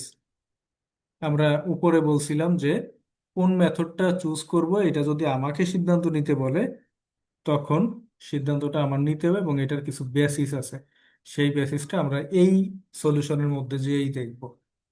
আমাদের প্রথম রিকোয়ারমেন্টে হাত দেই, calculate depreciation using straight line method. Straight line মেথডে অবচয় বের করতে গেলে প্রথমেই আমার যেটা করতে হবে সেটা হচ্ছে ডেপ্রিসিয়েবল অ্যামাউন্টটা বের করা, যেটা আমরা স্টেপ ওয়ানের যে ছক ওই ছকের মধ্যে থেকে শিখে এসেছি। পারচেস প্রাইসের সাথে যত রকমের খরচ আছে সেই খরচগুলো যোগ। সব খরচই অ্যামাউন্ট বলা ছিল, শুধুমাত্র ইম্পোর্ট ডিউটিটা ছিল পার্সেন্টেজে। আমরা সেই ইম্পোর্ট ডিউটি বের করলাম, 1,20,000 টাকার উপরে 1.5% ছিল, সেটা গুণ করলাম, যে টাকা আসছে সেটা বসাইলাম, খরচগুলোকে যোগ করলাম। এটা মূল্য পাইছি কত? 1,26,500। আর সেলভেজ ভ্যালু আছে 20,000, তাহলে ডেপ্রিসিয়েবল ভ্যালু বা যে অ্যামাউন্টটাকে ডেপ্রিসিয়েট করতে হবে সেই অ্যামাউন্টটা হচ্ছে 1,06,500। এই ক্যালকুলেশনের মধ্যে কোনো প্রশ্ন আছে কি? একদম ইজি, আমরা পাটিগণিতের ক্যালকুলেশন যা বলি সেরকম। আপনি যদি চান যে এটা ছকে করবেন না, এমনিতে টাকা নাম লিখে লিখে যোগ করবেন, তাও করতে পারেন। অর্থাৎ যদি বলি যে ডেপ্রিসিয়েবল অ্যামাউন্ট ইকুয়াল টু, একটা সূত্র যদি বানাইতে চাই আমরা, depreciable amount equal to purchase price plus import duty plus sea freight plus installation charge plus engineers fee minus salvage value, এইভাবে করেও আমরা লিখতে পারি, সলভ করার প্রয়োজন হবে না। যেভাবে চান করতে পারেন, তবে শক দিলে ভালো। অ্যাকাউন্টিং তো শক ভিত্তিক ইয়ে, তো তো এক্সপেকটেশনটা শকের উপরে থাকে সাধারণত। তো সেই দৃষ্টিকোণ থেকে শক দিলে মন্দ হবে না, ভালো হবে। তো এখন পর্যন্ত আমার এই এই অ্যামাউন্টটা বের করা শেষ। স্ট্রেট লাইন মেথডের অবচয় বের করার সূত্র ছিল আমার depreciation equal to cost minus salvage value divided estimated life, তাই না? ওই সূত্রটা প্রয়োগ করে আমি এখানে খুব শর্টে দেখিয়েছি, অ্যামাউন্টের ক্যালকুলেশনটা দেখাই নাই, কিন্তু এই অ্যামাউন্টের ক্যালকুলেশনটা আপনি দেখাবেন exam. Cost minus salvage value divided by life, এইটা আর পরবর্তী আরেকটা লাইনে বের করবেন কস্টের টাকা 1,06,500 টাকা। যদি এরে নেন তাহলে সেলভেজ ভ্যালু মাইনাস হবে না, আর যদি কস্ট ডিরেক্ট লেখেন তাহলে এই টাকা মাইনাস এই টাকা আলাদা করে দেখাইতে হবে। এইটুকু। আমি একটা মিনিট একটু ব্রেক নিচ্ছি, আমার একটা ফোন আসছে, রিসিভ করতে হবে।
সরি, ফোনটা রিসিভ করতেই হতো, তাই একটু।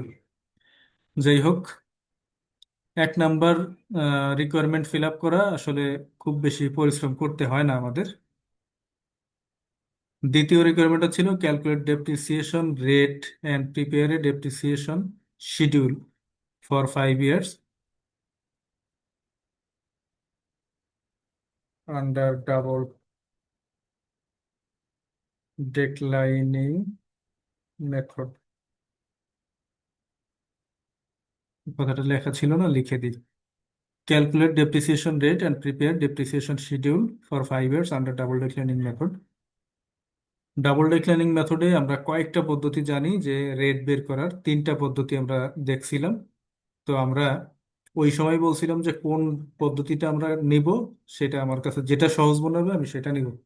আমার এইখানে যেহেতু স্ট্রেট লাইন মেথডে অবচয় বের করা আছে, তো এইটা দিয়ে করাটা বেশি যুক্তিসঙ্গত। এর থেকে সহজ যদিও 1 নাম্বারটা, 1/(estimate year into 100 into 2), যদিও এটা আরো বেশি সহজ, কিন্তু এখানে যেহেতু আমার এই টাকাটা আছে, এইটা দিয়ে বের করাটা বেশি ইয়ে হবে, মানে অ্যান্সারটা বেশি অ্যাকুরেট হবে।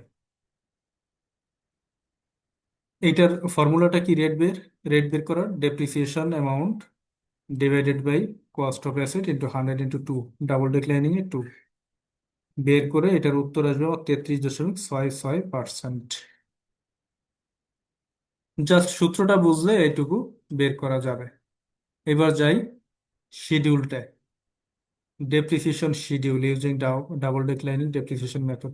একটা মজার কথা হচ্ছে কি, এই শিডিউলটা সাধারণত ডেক্লাইনিং মেথডের জন্যই চায়, কারণ অন্য মেথডে শিডিউল চেয়ে খুব একটা লাভ করা যায় না, শিডিউল করে খুব একটা লাভ হয় না, যেটা ডাবল ডিক্লাইনিং মেথডে করা যায়।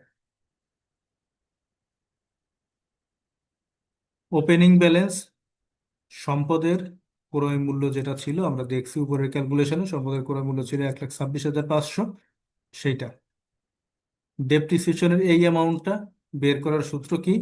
2 নাম্বার কলাম গুণ হচ্ছে ওই রেট, যে রেটটা আমরা ক্যালকুলেশন করে আসছি, এই রেট বসাইলাম, ক্যালকুলেটরে টাকা বের হলো, সেই টাকাটা এখানে লিখলাম। ক্যালকুলেটরে দশমিকের পরে আরো কতগুলো থাকতে পারে, আপনি 2 ঘর পর্যন্ত নেন, এনাফ। অ্যাকুমুলেটেড ডেপ্রিসিয়েশন কি? প্রথম বছরের জন্য অ্যাকুমুলেটেড হচ্ছে এই ডেপ্রিসিয়েশনের অ্যামাউন্টেই সরাসরি বসাই দিব। কিউমুলেটিভ কলাম, কিউমুলেটিভ অফ হচ্ছে কলাম 3, কিউ 3-র যে অ্যামাউন্ট গুলো আছে সেটার কিউমুলেশন হচ্ছে accumulated depreciation. Closing balance 5 = 2 - 3, 2 number কলামে যা আছে 1,26,500, তার থেকে 3 নম্বর কলামের টাকা মাইনাস করলাম, পেয়ে গেলাম হচ্ছে 5 নম্বর কলামের ক্লোজিং ব্যালেন্স। এই ক্লোজিং ব্যালেন্সটা পরের বছরের স্টার্টিং ব্যালেন্স বা ওপেনিং ব্যালেন্স বসাই দিলাম। এই ক্যালকুলেশন আগের মতোই, এইটার সাথে পার্সেন্টেজটা গুণ, টাকাটা যা বের হলো ক্যালকুলেটর সেটা এখানে লিখলাম। এইটা বের করলাম আগের বছরের যে অ্যাকুমুলেটেড ডেপ্রিসিয়েশন ছিল তার সাথে এই বছরের অবচয় বা ডেপ্রিসিয়েশনটা যোগ করলাম। যোগ করলে ওই বছরের অর্থাৎ দ্বিতীয় বছরের অ্যাকুমুলেটেড ডেপ্রিসিয়েশন পেলাম। এইটুকু পর্যন্ত কোনো কথা বলার মতো আছে বা কোনো প্রশ্ন?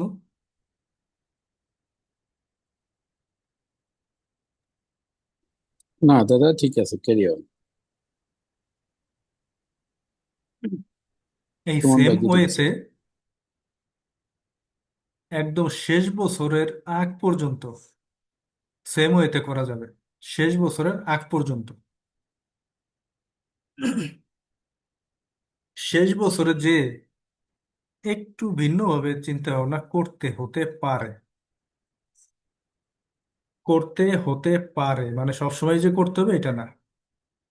যদি অঙ্কে সেলভেজ ভ্যালু বা রেসিডুয়াল ভ্যালু থাকে তবে শেষ রোতে যে আলাদা বিবেচনায় আনতে হবে। আর যদি সেলভেজ ভ্যালু না থাকে তবে সেলভেজ ভ্যালু এখানে রাখার প্রয়োজন নেই, এখানে অটোমেটিক জিরো হয়ে যাবে।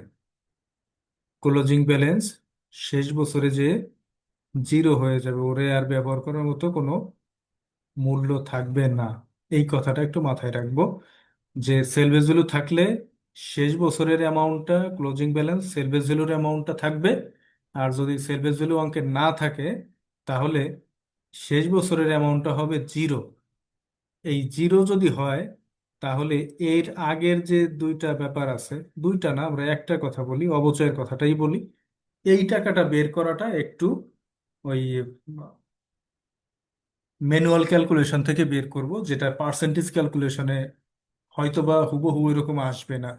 রাউন্ড আপের কিছু ইররের কারণে হুবহু ওই অ্যামাউন্ট আসবে না, রাউন্ড আপ বা রাউন্ড ডাউন বা রাউন্ড যাই বলি, ওই কারণে এখানে ডিফারেন্স আসতে পারে।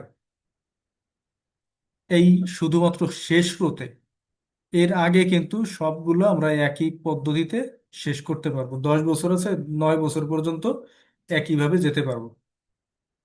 শুধুমাত্র শেষ বছরে যে একটু অন্য ট্রিক অ্যাপ্লাই করতে হবে। এই চতুর্থ বছরের যে ক্লোজিং ব্যালেন্স ছিল সেটা পঞ্চম বছরের ওপেনিং এ আসছে, এ পর্যন্ত কোনো ঝামেলা নাই।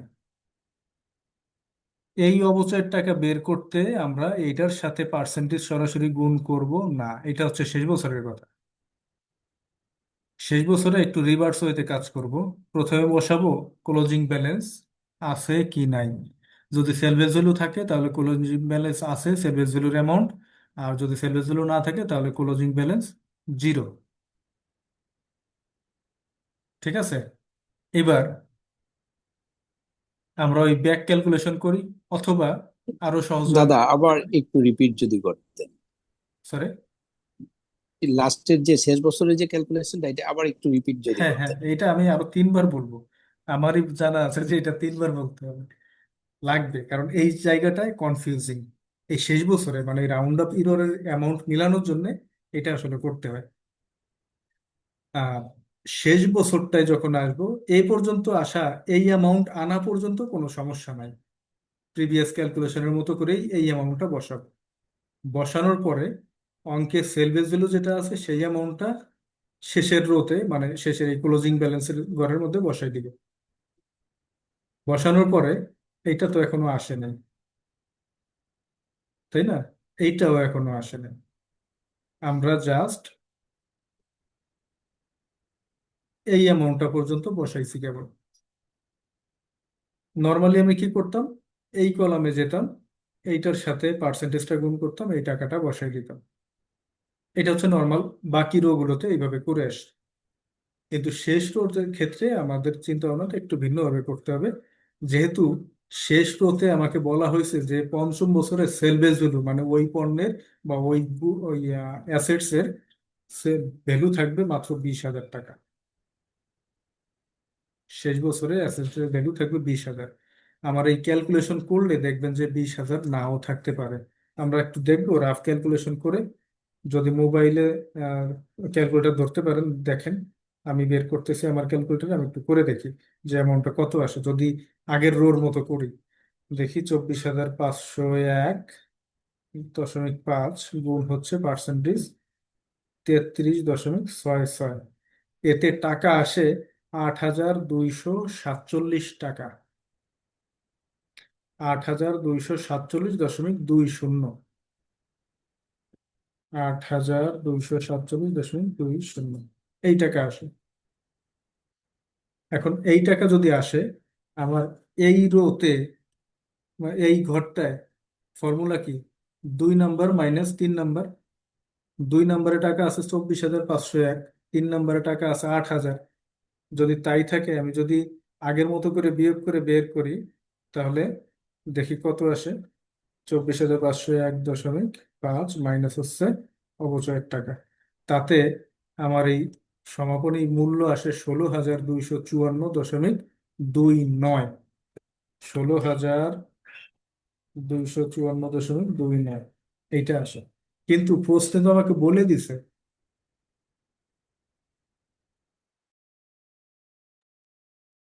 প্রশ্নে আমাকে কি বলছে যে পঞ্চম বছরের শেষে যে মূল্য থাকবে 20,000। রেসিডুয়াল ভ্যালু বা সেলভেজ ভ্যালুর মানে হচ্ছে এটা, যে পঞ্চম বছরের শেষে যে মূল্য থাকবে এই অ্যামাউন্ট। তাহলে যদি এই অ্যামাউন্ট রাখতে হয়, আমার এইখানে কি এই টাকা বসাইলে এই অ্যামাউন্ট আসবে? আসবে না। যেহেতু আসবে না, তাই আমরা করব একটু ব্যাক ক্যালকুলেশন। ব্যাক ক্যালকুলেশন করব কি? আমরা এই ওপেনিং ব্যালেন্স আর এই ক্লোজিং ব্যালেন্সের যে গ্যাপের অ্যামাউন্ট, সেই অ্যামাউন্টটা করব অবচয়। সেই অ্যামাউন্টটা শেষ বছরের অবচয় হিসেবে দেখাবো।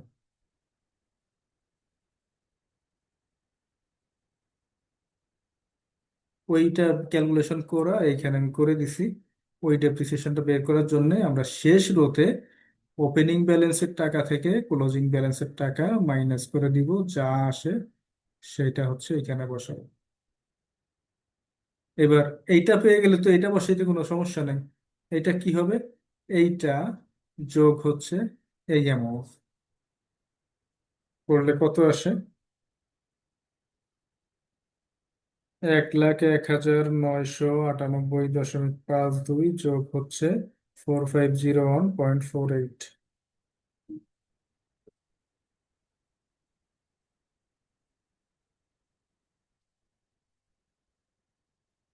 কি লিখলাম?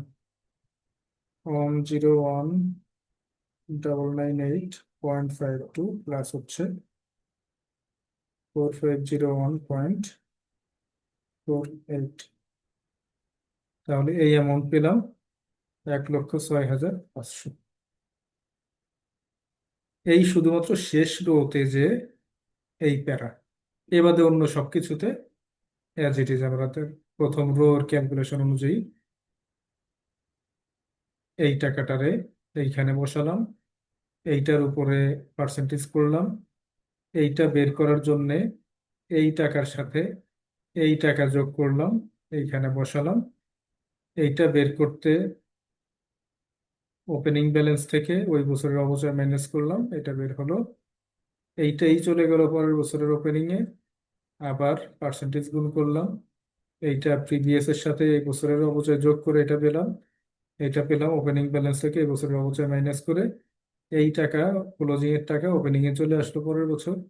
অবচয় বের করলাম পার্সেন্টেজ গুণ করে, অ্যাকুমুলেটেড পেলাম কিউমুলেটিভ করে, এইটার সাথে এটা যোগ করে অ্যাকুমুলেটেড পেলাম। ক্লোজিং পেলাম কেমনে? ওপেনিং এর থেকে ওই বছরের অবচয় মাইনাস করে। এই ক্লোজিং এর টাকা এই বছরের ওপেনিং এ চলে গেল। এইটা হচ্ছে শেষ রো, এইখানে যে আমার কলম থামাতে হবে। দেখবো সেলভেজ ভ্যালু আছে কিনা, সেলভেজ ভ্যালু থাকলে ক্লোজিং এর ঘরে সেই টাকা বসাই দেবো। যদি সেলভেজ ভ্যালু না থাকে তাহলে ক্লোজিং এর ঘরে লিখবো টাকা 0। এই অঙ্কে যদি সেলভেজ ভ্যালু না থাকতো তাহলে ক্লোজিং এর টাকা হতো 0, অবচয়ের টাকা হতো এই অ্যামাউন্ট, পুরো টাকা।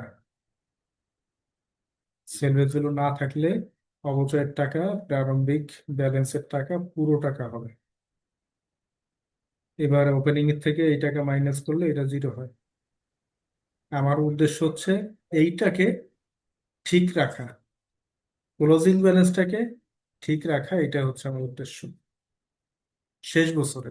অন্য বছরে কি করছি এটা ক্যালকুলেশন যা আসে তাই হবে, কিন্তু শেষ বছরে যে হচ্ছে আমার এই ব্যালেন্সটাকে ঠিক রাখা। স্যালভেজ ভ্যালু থাকলে স্যালভেজ ভ্যালুর অ্যামাউন্ট ঠিক রাখবো, ডিফারেন্স অ্যামাউন্ট যা আছে সেটা বসাবো অবচয়। যদি স্যালভেজ ভ্যালু না থাকে তাহলে এই ঘরটা হবে জিরো, ওপেনিং ব্যালেন্স যা আছে ওইটাই হবে অবচয়।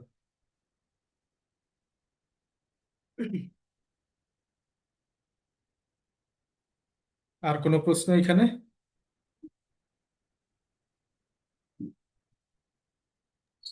থ্যাংক ইউ দাদা, থ্যাংক ইউ। আচ্ছা, ওয়েলকাম, মোস্ট ওয়েলকাম। এবার 3 নাম্বার প্রশ্নের দিকে যাই, যেখানে আমাকে সিদ্ধান্ত নিতে বলছিল যে কোন মেথড অ্যাপ্লাই করাটা বেশি যুক্তিসঙ্গত। আমরা যদিও 1 এবং 2-এ দুইটা ভিন্ন মেথড অ্যাপ্লাই করে এসেছি অলরেডি, স্ট্রেট লাইন মেথড একটা, ডাবল ডিক্লাইনিং মেথড একটা। এই অঙ্কের জন্য বা ওভারঅল ডেপ্রিসিয়েশন চ্যাপ্টারের বা ডেপ্রিসিয়েশনের কনসেপ্টের জন্য আমরা কোন পদ্ধতি অ্যাপ্লাই করব? আমরা 3টা পদ্ধতির নাম পড়ে আসছি, যে আইবিবি তাদের সিলেবাসে বা তাদের টেক্সট বুকে 3টা মেথডের কথা বলেছে। যদিও ডেপ্রিসিয়েশনের জন্য আরো কতগুলো মেথড আছে, কিন্তু আমরা এখন আমাদের কনসেন্ট্রেশন হচ্ছে এই 3টা মেথড। এই 3টা মেথডের মধ্যে আমাকে সিদ্ধান্ত নিতে হবে যে কোন মেথডে অ্যাপ্লাই করা কোন প্রশ্নের জন্য উপযুক্ত হবে। আমরা ঠিক উল্টো পথ থেকে দেখব। আমাদের 3টার সর্বশেষ মেথডটা ছিল activity, units of activity method. Units of activity মেথডটা তখন কাজে লাগাবো যখন প্রশ্নের মধ্যে প্রোডাকশনের ইউনিট বা ওই যে যে মেজারমেন্ট ইউনিট থাকুক, মানে সংশ্লিষ্ট মেজারমেন্ট ইউনিট যা দেওয়া থাকবে প্রশ্নের মধ্যে, যদি ওরকম ইউনিট দেওয়া থাকে সেই অঙ্কের জন্য ইউনিট মেথডটাই অ্যাপ্রোপ্রিয়েট। তার মানে ইউনিটওয়ালাটা সেপারেট, প্রশ্নে ইউনিট দেওয়া আছে, ওই অঙ্কের জন্য ইউনিট মেথডটা অ্যাপ্রোপ্রিয়েট। আর যখন ইউনিট মেথড নাই, গ্যাঞ্জাম লাগবে, তখন তখন কি আমি স্ট্রেট লাইন করবো নাকি ডাবল ডিক্লাইনিং করব? এইটা বিবেচনা করতে বেশ কিছু জিনিস ভাবতে হয়। এইটা পড়ার আগে আমরা জাস্ট একটু মৌখিক আলোচনায় যাই। ডাবল ডিক্লাইনিং মেথড কখন কাজে লাগে, কখন ব্যবহার করা হয়? আমরা এমনিতেই বুঝতেছি যে সরলরৈখিক পদ্ধতির অবচয়ের হার যদি 30% হয়, ডাবল ডিক্লাইনিং মেথডে অবচয়ের হার হবে 60%। ফর্মুলা থেকে আমরা বুঝে আসছি যে স্ট্রেট লাইনের রেট বের করব আগে, তার সাথে 2 গুণ করব, তবে ডাবল ডিক্লাইনিং পাবো। তার মানে স্ট্রেট লাইনের চাইতে দ্বিগুণ পার্সেন্টেজে ডাবল ডিক্লাইনিং এর অবচয় ধার্য করতে হয়। এখন এইটা সব অ্যাসেটে কি ওরকম করতে হবে? আসলে সেটা করতে হয় না। যে অ্যাসেটগুলোতে করতে হয় দেখবেন সেই অ্যাসেটগুলো হচ্ছে মোস্ট রিস্কি অ্যাসেট, অথবা যার লাইফ টাইম খুব শর্ট, অথবা যার প্রথম দিকে উৎপাদন ক্ষমতা খুব ভালো থাকে, এরপরে আস্তে আস্তে ব্যবহার যত করতে থাকে ততই ওর উৎপাদন ক্ষমতা কমতে থাকে। যেমন আমরা একটা চায়না ফোন যদি ধরি, একটা মিড বাজেটের ফোন যদি ধরি, এইটার দাম আছে ধরি নেই 30,000 টাকা। এইটা আপনি প্রথম 1 সপ্তাহ বা প্রথম 1 মাস যে সার্ভিস পাবেন, যতটা ফাস্টার অনুভব করবেন, পরবর্তী সময়ে আস্তে আস্তে দেখবেন যে ওইটা কমতেছে, বিভিন্ন রকমের ঝামেলা সামনে আসতেছে। বা যে কোনো একটা ইসের কথা যদি বলি, আপনি এসির কথা বলেন বা ফ্রিজের কথা বলেন, প্রথম দিকে ভালো ঠান্ডা হয়, আস্তে আস্তে গ্যাসের বিভিন্ন ইসের কারণে বা যান্ত্রিক কোনো ত্রুটির কারণে বা বিভিন্ন ইস্যুর কারণে দেখবেন যে আস্তে আস্তে ওইটা আহ, ওর ক্যাপাসিটি হ্রাস পেতে থাকে। তো ওই টাইপের যে মেশিনগুলো আছে, যে সম্পদগুলো আছে, সেই সম্পদগুলোর অবচয় ধার্য করার জন্য উপযুক্ত পদ্ধতি হচ্ছে ডাবল ডিক্লাইনিং মেথড, যার প্রথম দিকে লাইফ টাইমের প্রথম বছরগুলোতে উৎপাদন সক্ষমতা বেশি থাকে, ধীরে ধীরে উৎপাদন সক্ষমতা কমতে থাকে। তখন ওই টেন্ডেন্সির উপরে বেস করে প্রথম দিকে অবচয়ের টাকা বেশি কেটে রাখা হয়, পরের দিকে আনুপাতিক হারে কমে যায়। তাহলে ডাবল ডিক্লাইনিং কখন করি? যার উৎপাদন ক্ষমতার বিষয় নিয়ে আমাদের এই কনসেপ্টটা বুঝতে পারলাম। অর্থাৎ যদি আরো সংক্ষেপে বলি, মেশিনারিজ, এই পয়েন্টটাকে একটু মাথায় রাখবো, মেশিনারিজের ক্ষেত্রে ডাবল ডিক্লাইনটা করা যেতে পারে, তবে সব মেশিনারির প্রয়োজন নেই। যে মেশিনারিগুলো আমরা নাম থেকে বুঝি যে এটার প্রথম দিকের উৎপাদন ভালো হবে, বেশি হবে, শেষের দিকে আস্তে আস্তে কমতে থাকবে। এইবার যাই আমাদের এই লেখার মধ্যে। Straight line method is more appropriate for this machine because, এই মেশিনটার জন্য স্ট্রেট লাইন মেথড মোর অ্যাপ্রোপ্রিয়েট। কেন? তিনটা কারণ বলা হয়েছে। The asset appears to provide uniform service potential over time. আমরা ডাবল ডিক্লাইনিং কখন করব বলছিলাম? যে যার উৎপাদন ক্ষমতা ধীরে ধীরে হ্রাস পায়। এই যে যে প্রশ্নটা আমাদের সামনে দেওয়া ছিল, এইখানে কি উৎপাদন ক্ষমতা নিয়ে কোনো কথা বলা আছে, ইনফরমেশন দেওয়া আছে? উৎপাদন ক্ষমতা নিয়ে কোনো ইনফরমেশন নাই, অর্থাৎ উৎপাদনের ক্যাপাসিটির সম্পর্কিত যে ইনফরমেশন এটা এখানে নাই। তাহলে আমি এটা ধরে নিতে পারি যে এটার উৎপাদন নিউট্রাল, অর্থাৎ শুরু থেকে শেষ অবধি একই রকমের থাকবে।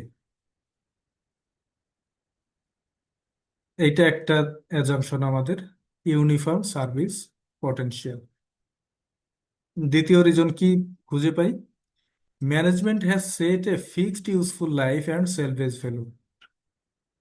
এইটা একটা স্ট্রং রিজন। যখন প্রশ্নে আগের থেকেই বলে দেওয়া আছে যে এস্টিমেটেড লাইফ এত হবে, লাইফের এস্টিমেশনটা বলা আছে, না প্রোডাকশনের এস্টিমেশন, না আদার কোনো এস্টিমেশন, ক্যাপাসিটির এস্টিমেশন, এমন কিছু নাই। ইয়ার্স বলা আছে সোজা কথা। তো সেই ক্ষেত্রে স্ট্রেট লাইন মেথডটা প্রয়োগ করা বেশি উপযুক্ত। উপযুক্ততার আরো একটা রিজন হচ্ছে, আমরা অঙ্ক করতে গেলে স্ট্রেট লাইন মেথডটাই সহজ বেশি। যদি ইনফরমেশন অ্যাভেলেবল থাকে স্ট্রেট লাইন করব, যদি প্রশ্নে আদার্স কিছু না চায়। যদি আমাকেও সিদ্ধান্ত নিতে বলে, আমি যুক্তি দাঁড়া করাবো স্ট্রেট লাইন মেথড কেন করছি আমি। সর্বশেষ reason, SLM straight line method gives stable yearly expenses and profit. আমরা জানি স্ট্রেট লাইন মেথডে অবচয় একটা অ্যামাউন্ট সব বছরে সমান থাকবে। এর একটা বেনিফিটের কথা হচ্ছে কি, যে সব বছরেই আমি অবচয়ের টাকা সমান দেখাচ্ছি, ফলে কোনো বছরে অতিরিক্ত ব্যয়ের চাপ বাড়তেছে না।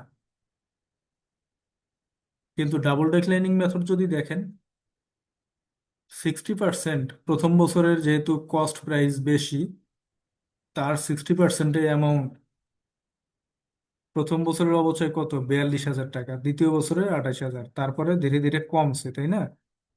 যেহেতু কমছে তার মানে বুঝতেছি প্রথম বছরের অবচয় বেশি।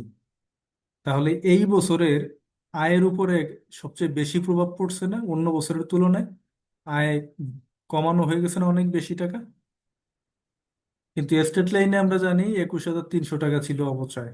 তাহলে সব বছরে যেহেতু অবচয় সমান, তাহলে সব বছরে কস্ট ইম্প্যাক্টটাও সমান ছিল।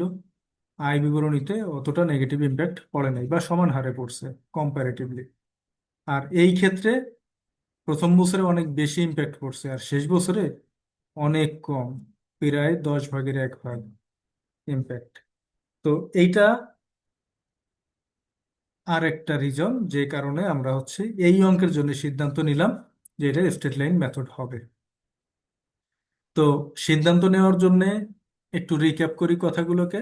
যখন আমার উপরে সিদ্ধান্ত ছেড়ে দিবে যে আপনি সিদ্ধান্ত নেন কোন পদ্ধতিতে করাটা ভালো, কোন পদ্ধতিতে উপযুক্ত, প্রথমেই চিন্তা ভাবনা করব যে প্রোডাকশন ক্যাপাসিটি দেওয়া আছে কিনা, বা ওই যে ইউনিট কথাটা আছে কিনা প্রশ্নের মধ্যে, যে প্রথম বছরে এত ইউনিট, দ্বিতীয় বছরে এত ইউনিট, তৃতীয় বছরে এত ইউনিট, যেমনটা 2 নম্বর প্রশ্নে আমরা পাচ্ছি এখানে 1 2 3 4।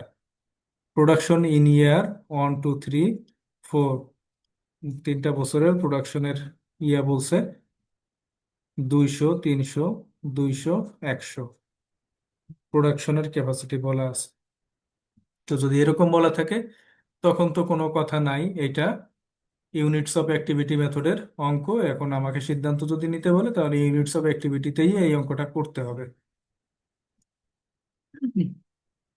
যদিও এখানে কিন্তু স্ট্রেট লাইন করার মতো ডাটা অ্যাভেলেবল আছে, কস্ট প্রাইস আছে, এস্টিমেটেড ইয়ার আছে, তারপরেও যেহেতু ইনি আছে, আগে চিন্তা ভাবনা করবো যে ইউনিটস অফ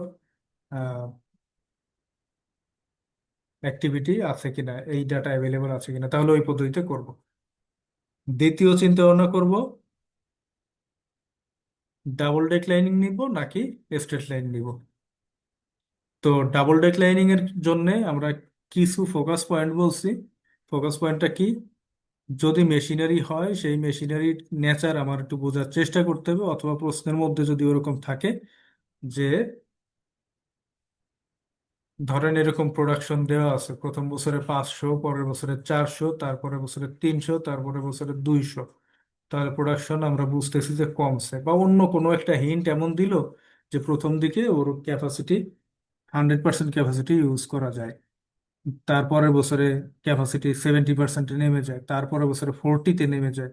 এরকম কোনো একটা ইন্ডিকেশন আছে কোশ্চেনের মধ্যে। অথবা যে মেশিনের নাম বলছে ওই মেশিনের ক্ষেত্রে আমরা বুঝি যে এইগুলোর উৎপাদন এরকম কমতে থাকে। ধরেন একটা জেনারেটর, জেনারেটর শুরুর দিকে যত ক্যাপাসিটিতে উৎপাদন করতে পারে ধীরে ধীরে ক্যাপাসিটি কমতে থাকে। তো ওইটার জন্য ডাবল ডিক্লাইনিং করাটা যুক্তিসঙ্গত।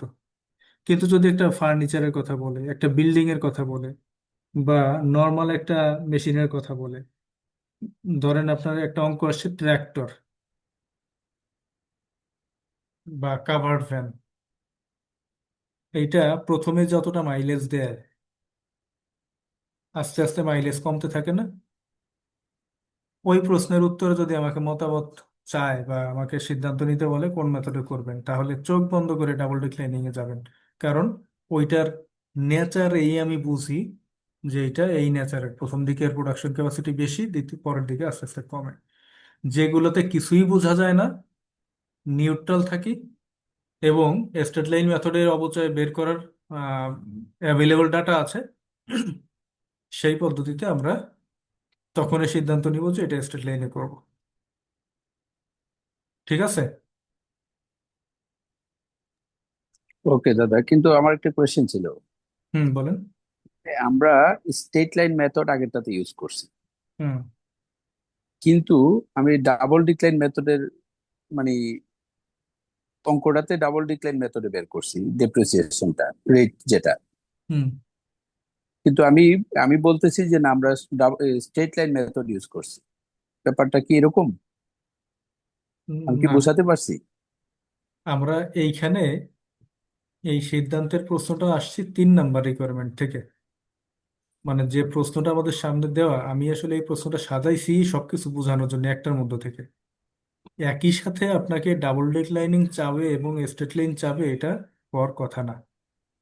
এটা হচ্ছে আমি সাজাইছি যাতে এক অঙ্ক থেকে আমি অনেক কিছু দিতে পারি, কম্পারিজনটা বুঝাইতে পারি, এই মতামতটাও যেন বুঝাইতে পারি। এখন আপনি প্রশ্ন হচ্ছে যে আমি ডাবল ডিক্লাইনের যে রেট বের করছি সেটা স্ট্রেট লাইনের অবচয়ের অ্যামাউন্ট নিয়ে বের করছি, তাহলে কি এই ডাবল ডিক্লাইনটা স্ট্রেট লাইনের মেথডেই করলাম, বা মতামতটা সেই জন্যই স্ট্রেট লাইন দিচ্ছি কিনা, তাই না? হ্যাঁ, রাইট। না, আসলে ওই ওই জন্যই দিচ্ছি না। স্ট্রেট ডাবল ডিক্লাইনিং করতে গেলে ডাবল ডিক্লাইনিং এর যে রেটটা আমার প্রয়োজন, ওই রেট বের করার 3টা সূত্র আমরা দেখে আসছি। এই 3টার বাইরে ডাবল ডিক্লাইনিং রেট বের করা যায় না। এখন এই যে একটা আছে ডেডিকেটেড সূত্র ডাবল ডিক্লাইনিং এর জন্য, বাকি যে দুইটা আছে এই দুইটা স্ট্রেট লাইনেরই ক্যালকুলেশন। এখন এইটা প্রয়োগ করলে সবচেয়ে বেশি অ্যাপ্রোপ্রিয়েট অ্যান্সার পাওয়া যায়, কিন্তু আমরা এইটা প্রয়োগ না করে এইগুলো কেন করি? এইগুলো প্রথম করা হচ্ছে আমার জন্য সহজ, দ্বিতীয়ত নর্মালি প্রশ্নে এই ইনফরমেশনগুলো বেশি সহজে চোখে পড়ে, এই সূত্রটা আলাদা করে মুখস্থ রাখতে আর এইটা নিজে যুক্তি দ্বারা নির্ধারণ করা যায়। এই সূত্রটার উত্তর বের করতে গেলে আমার সাইন্টিফিক ক্যালকুলেটর লাগতে পারে, যদি আমি জেনারেল ক্যালকুলেটরে আমি নিজে ব্রেইনের মধ্যে ক্যালকুলেশনটা নিয়ে ঠিক মতো দাঁড় না করাইতে পারি, তাহলে সাইন্টিফিক ক্যালকুলেটর লাগবে। কিন্তু সাইন্টিফিক ক্যালকুলেটর মোস্টলি অনেকের কাছেই এখন নাই। তো এই জন্যে আমরা সহজ পথ বেছে নেই, এই দুইটার একটা ব্যবহার করি। ডাবল ডিক্লাইনিং করতে গেলে রেট বের করার সবচাইতে অ্যাপ্রোপ্রিয়েট সূত্র হচ্ছে এটা।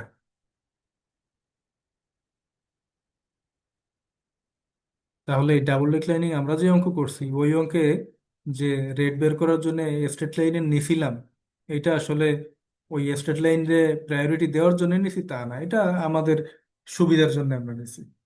এর সাথে ওই স্ট্রেট লাইনের কোনো সম্পর্ক নাই, যে স্ট্রেট লাইন হয়েছিল বলেই এখানে আনছি, বা এটা করাতে কি এটা স্ট্রেট লাইনই বলবো কিনা, না, এটা বলার কোনো সুযোগ নেই।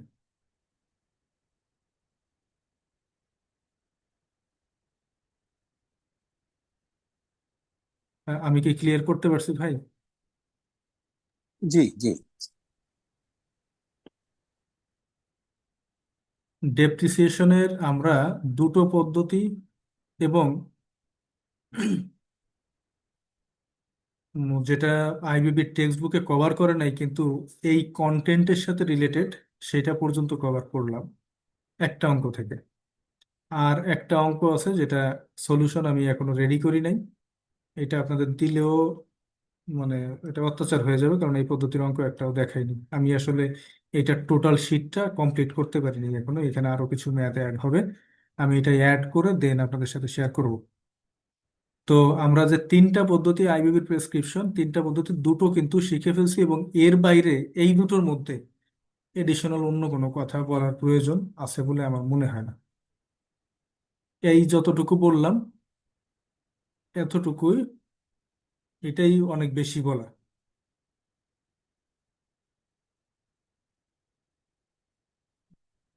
এইখান থেকে এই যে যে শিডিউলটা আছে, অবচয়ের অঙ্ক আসলে এই শিডিউলটা আসার সম্ভাবনা অনেক অনেক বেশি, অবচয় থেকে অঙ্ক আসলে।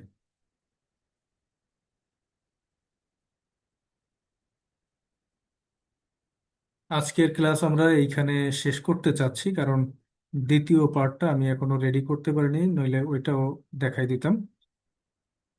এইখানে আহ, অতিরিক্ত বলার মতো কিছু নাই, জাস্ট ওই যে উপরের আলোচনায় যে স্টেপগুলো পড়ছিলাম আমরা ওই স্টেপ অনুযায়ী হবে। এই যে ইউনিটস অফ অ্যাক্টিভিটি, এই এই ফর্মুলাটা দিয়েই কাজ করতে হবে, ওর থেকে অতিরিক্ত কিছু হবে না ওর মধ্যে যদিও। তারপরেও অ্যান্সার আমি রেডি করি, তারপর আপনাদের সাথে শেয়ার করব। তাহলে আজকে যতটুকু আলোচনা হলো এর মধ্যে যদি কোনো কোশ্চেন না থাকে, আজকে বিদায় নিতে চাচ্ছি।